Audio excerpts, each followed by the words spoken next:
Selamat pagi, selamat mengawali hari ini di hari Kamis tanggal 10 Februari 2022. Hari ini kita membuka hari yang baru, pastinya semoga kita juga mengawali hari ini dengan harapan dan segala sesuatu yang baru, yang pastinya yang baru itu lalu segala sesuatu yang baik, yang penuh semangat, kemudian juga penuh harapan dan juga menjadi sesuatu yang menjadi bekal bagi kita untuk menjalani hari ini. Hari ini, hari Kamis tanggal 10 Februari 2022, di pagi hari ini kita kembali akan membaca, mendengarkan dan merenungkan bacaan Injil untuk hari ini.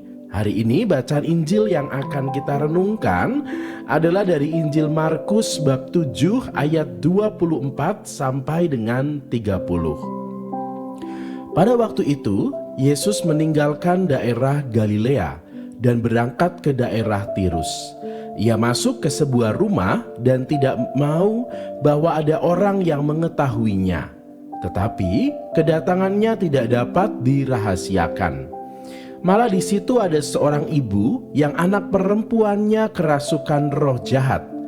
Begitu mendengar tentang Yesus, ibu itu datang dan tersungkur di depan kakinya. Ibu itu seorang Yunani berkebangsaan Siro-Fenisia. Ia mohon kepada Yesus supaya mengusir setan itu dari anaknya. Yesus berkata kepadanya, "Biarlah anak-anak kenyang dahulu, tidak patut mengambil roti yang disediakan bagi anak-anak dan melemparkannya kepada anjing." Tetapi ibu itu menjawab, "Benar Tuhan.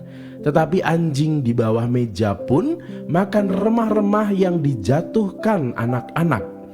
Lalu Yesus berkata kepada ibu itu, "Karena kata-katamu itu, pulanglah, sebab setan itu sudah keluar dari anakmu."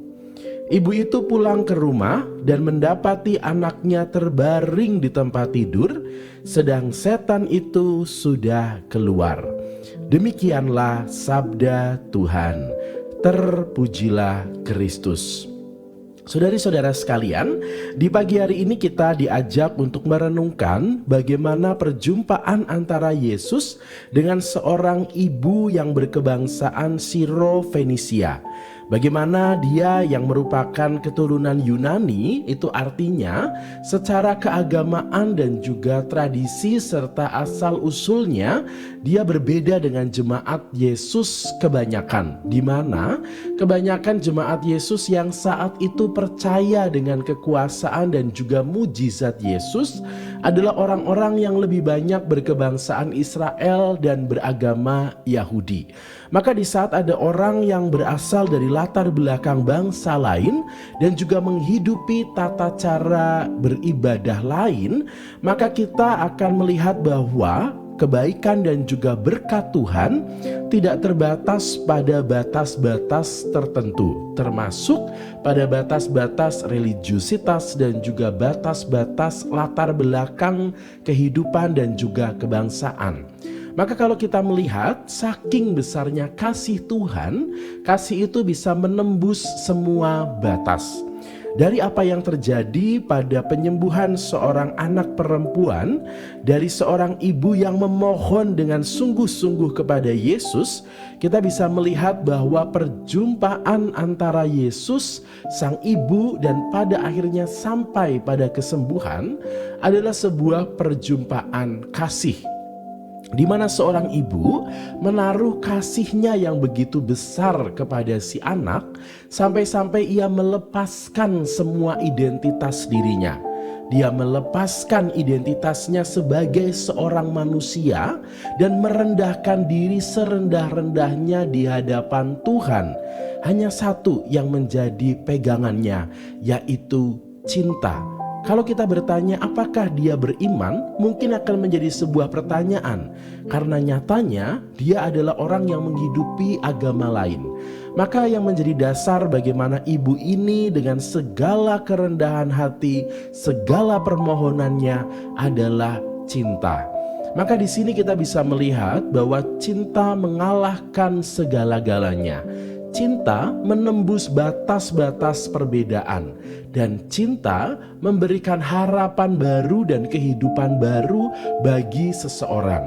Sama seperti seorang anak perempuan yang hari ini disembuhkan, itu dia sembuh karena cinta dan kemauan orang tuanya untuk memohon dan meminta kepada Tuhan. Maka saudari-saudara sekalian, kerap kali kita bertanya-tanya, mengapa kita harus mencintai orang? Dan mengapa kita harus menghargai orang yang mencintai kita? Mengapa kita lalu harus menjadikan cinta sebagai sesuatu yang harus kita pegang dari kehidupan kita? Jawabannya adalah karena cinta membuat orang kembali menemukan hidupnya, kembali menemukan harapannya, dan kembali menemukan masa depannya yang lebih indah. Ada banyak orang yang mungkin akhir-akhir ini atau mungkin pernah kita dengar bahwa saking besarnya permasalahan di dalam hidupnya, lalu ia memutuskan untuk putus asa. Dia memutuskan untuk berhenti.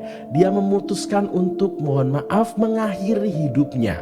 Mungkin di dalam pengalamannya, di saat ia terjatuh, di saat ia ada dalam situasi terendah hidupnya, dia tidak menemukan cinta yang membuatnya kembali merasakan gairah untuk hidup.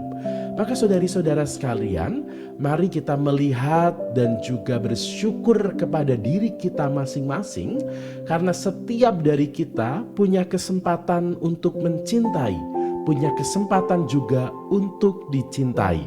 Maka semoga kesempatan untuk mencintai dan dicintai ini juga menjadi sebuah kesempatan bagi kita untuk memberikan berkat, memberikan harapan, dan juga memberikan kehidupan yang baru.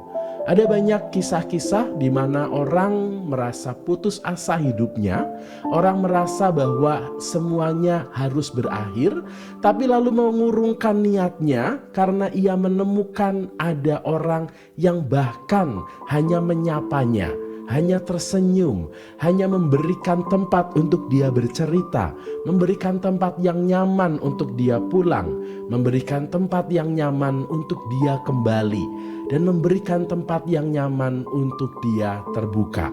Maka saudari-saudara sekalian, semoga cinta dan juga kesempatan kita untuk mencintai juga kita wujudkan di hari ini, karena mungkin kita akan bertemu dengan orang yang sedang sungguh-sungguh membutuhkan cinta, membutuhkan perhatian, sungguh-sungguh membutuhkan sapaan, sungguh-sungguh membutuhkan kekuatan.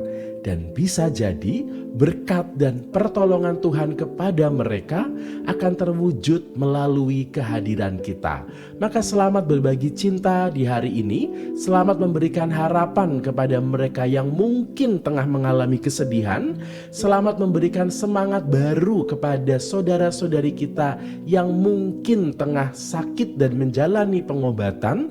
Selamat memberikan semangat dan juga gairah baru kepada mereka yang tengah berputus asa, dan mungkin orang itu adalah orang yang terdekat dengan kita. Maka semoga hidup kita, hari kita, daya dan energi kita hari ini juga menjadi kesempatan bagi kita untuk berbagi cinta, berbagi berkat kepada orang lain. Pertanyaannya adalah, mengapa kita harus berbagi cinta kepada orang lain? Jawabannya adalah karena kita sudah dicintai oleh Tuhan.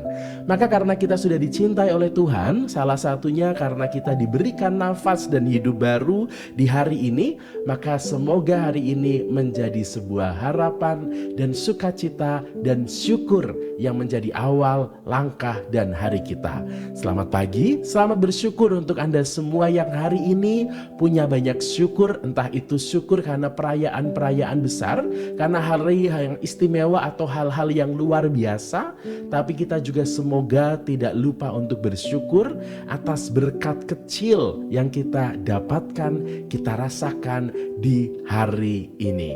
Selamat pagi untuk Anda semua dan keluarga Anda dimanapun Anda berada, dan semangat pagi hari ini.